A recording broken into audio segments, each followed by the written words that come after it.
تحصیل میاں چنو کے نواحی علاقہ طلباء نے پل بہمن والا سے مسافر وین میلسی لینک کینال میں جا گری، جس کے نتیجہ میں 11 افراد نہر میں ڈوبنے سے جاں بحق ہو گئے۔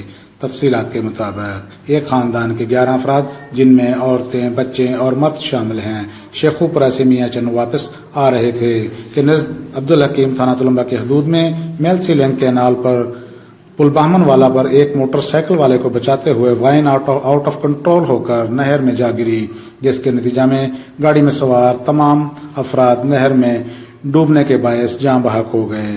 جاں بحق ہونے والے افراد کا تعلق لیا اور میاں چنو سے ہے۔ تمام تر لاشوں کو ریسکیو 1122 آپریشن کے ذریعے نکال لیا گیا، جبکہ تمام تر آپریشن ڈپٹی کمشنر خانیوال آغا ظہیر عباس شیرازی کی زیر نگرانی ہوا۔ تمام تر لاشوں کو ان کے اپنے اپنے آبائی علاقوں میں بھجوا دیا گیا۔ کیمرامین ٹیم کے ساتھ طارق محی الدین شاہ، ڈسٹرکٹ رپورٹر آپ تک خانیوال۔